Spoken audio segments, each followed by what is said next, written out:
My people, another guy don't come outside. Oh, this guy pass very dark man. Oh, this guy they vanish enter prison. They vanish enter prison. Go investigate wetin dey happen for prison. Oh, all the corruption wey dey happen for prison. This guy don't bring all of them come outside. Oh, this guy go arise TV station. Make you see the way to expose the corruption wey dey happen for Nigeria prison. Oh, and they tell you this guy pass very dark man. Oh, watch video.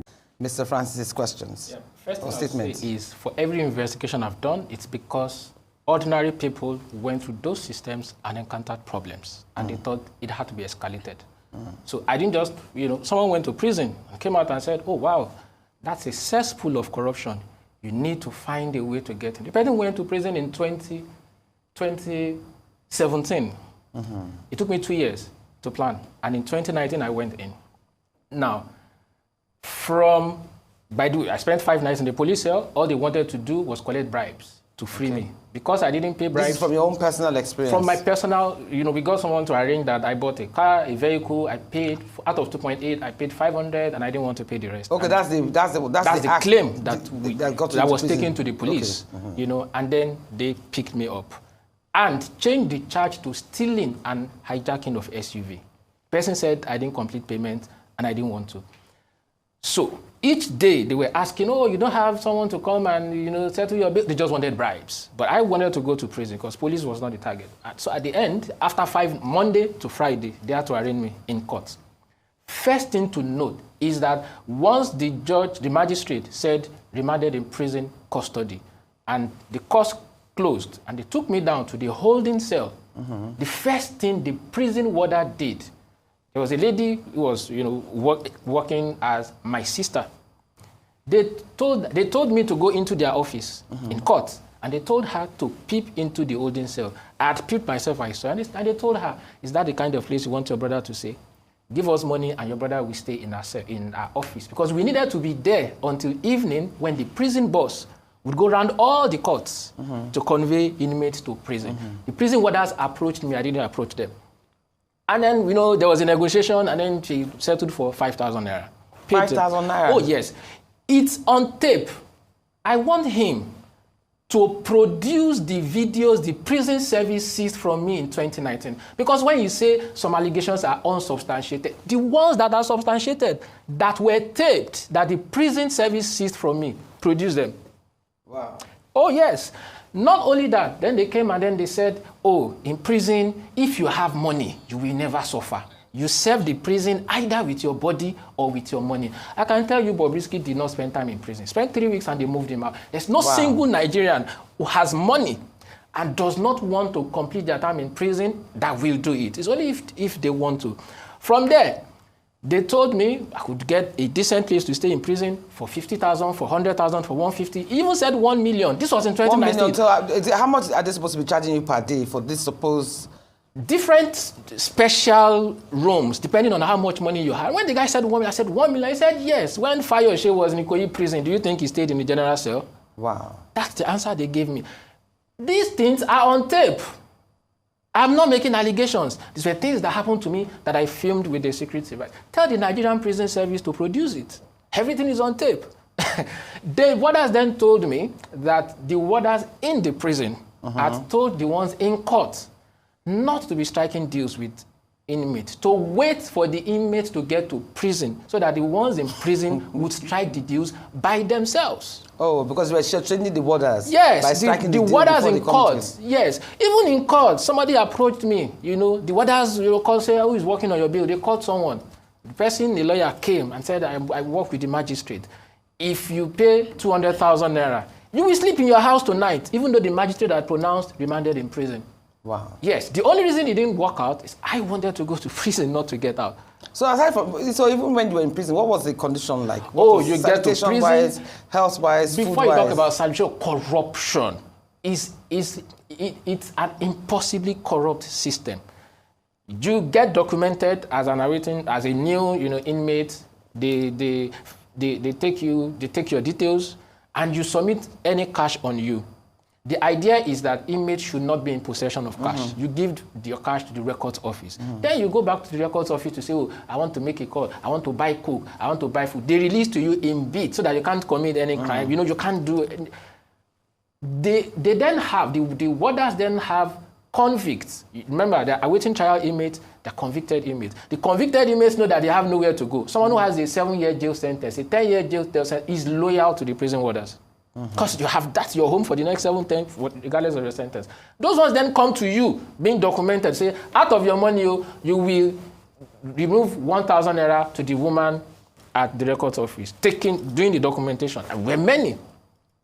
When they allocate, so after they take your pictures online, then in print, they do double documentation online and in print, and then they allocate you to a cell.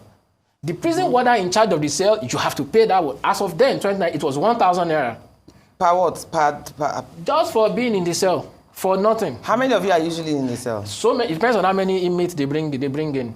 I spent 8 days in Ikoyi prison. The lowest number of awaiting trial inmates brought in was 16. Sometimes 40-something, sometimes, 40-something in that one cell? No. Just, there's so...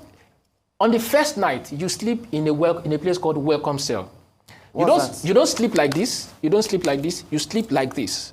If what, you're like crayfish, when you open sardine, have you ever opened sardine? The way they pack, I'm not exaggerating. It's exactly. If Bobby spent one night in welcome cell, you think he will come out and speak to anybody? You won't come out. That first night, you keep asking yourself, who sent me? Wow. Because if I sleep and my head is facing the direction this way, the next person to me, the head then is in this direction. So you cannot turn. Is at the back of your yes, head. you cannot turn. You sleep like this all night. If there's no how you cannot turn. That's how you sleep. It's punishment is, and the thing is that once you have money, you bypass all these things. So really, the prison authorities have to decide what they want to do. Is the prison supposed to be a punitive, or I've never referred to them as Nigerian correctionals. What are they correcting? Many of these prison warders should actually be behind bars themselves. Inmates have phones. How do they have phones? The warders sell phones to inmates. This is not an allegation. Some of the tweets you see are inmates tweeting on Facebook. Now, if you want inmates to have access to phones, yes, whatever. I'm not saying inmates should go there and want to commit suicide because they're in prison. It has to be a level playing ground. You don't bring people in for corruption and then you sell. So I want a phone in prison. A warder then comes and says it's 250,000. The phone is 150,000 in the market. The warder sells it for 250,000, and then that's it. And where do you get the supposed 250,000 to pay for it? It's your choice. If you want the phone, are you not the one who wants to? You are in prison. You are in prison. You don't have a choice. By the way, a prisoner, and even if it's awaiting trial, you can't talk to a warder unless you squat. You can't stand in squat. As in literally squat. Yes, you cannot squat. You can't. If a warder is seated and you want to talk to that warder, you can't stand and talk. You squat. Awaiting trial, you've not been pronounced guilty.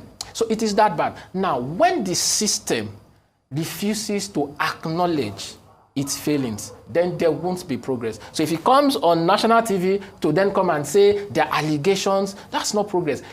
They seized my device. So ask them, produce that device. Let us watch the videos. Shoyamba is lying. Let's play the videos we seized from him to prove that he's a liar. Okay, let me get to Inibehe. This is just very amazing. So Inibehe, I want to ask Inibehe a question before I get to Mr. Francis. So Inibehe, let me ask you. You have been in prison before. So first and foremost, I would like for you to share your own personal experience as well. But aside that, what are the legal repercussions for prisoners who have arranged preferential treatment for their sentences? Can they be reincarcerated? On the 27th of July, 2022, I appeared before the learned Chief Judge of Akwa Ibom State, the Honorable Justice Ekaite Fabian Obut, in a libel suit filed by the immediate past governor of Akwa Ibom State, Mr. Udom Gabriel Emmanuel, against my client, Mr. Liu Ekpenyo. When the Chief Judge came in that day, in summary, armed policemen with AK-47 were brought inside the courtroom and they sat directly behind me. And that was the first thing that happened immediately the Chief Judge came in. And so the proceedings started. Before then, of course, I had already filed application praying the Honorable Chief Judge to recuse herself from further presiding over the matter. The application was never taken, it was ignored. So when the proceedings started, of course, I tried to make the Chief Judge to hear that application. Again, it was ignored. In the course of the proceedings, a journalist with Premium Times, Mr. Xavier Imogdo, this chief judge ordered him to stand up. Of course, he has been covering the court and making reports about the proceedings in the matter. So the chief judge, in summary, ordered him to leave the court, and then he was arrested and taken out of the court. As a lawyer, I just stood up and said, my lord, we had thought that the Constitution allows for publicity of trial and that the court should be accessible to all persons, including the media. Of course, the chief judge berated me and then stated that except I was the one who brought in the journalists to disparage her. So I left the issue. I now went to the issue of the armed men who were behind me. I said, my lord, I have also observed the presence of armed men in court, that this is not the tradition of our profession. Even though I'm not afraid of them, however, it has created hostility and trial cannot continue under this atmosphere. My lord, may they be ordered to leave the court. The chief judge was very inflamed, very infuriated by that observation, and then rejected it. So I then said, my lord, I'm now making it as a formal application. Because as a lawyer, if you make an appeal to a judge, the judge can say no, but the law allows you to make it formally, in which case the judge is required to make a ruling, write a ruling. So as I was talking, you know when you are talking as a lawyer, and the judge is writing what you are saying, you feel you are making sense, that you are sounding intelligible. Unknown to me, it was my committal to prison that the chief judge was writing. It had absolutely nothing to do with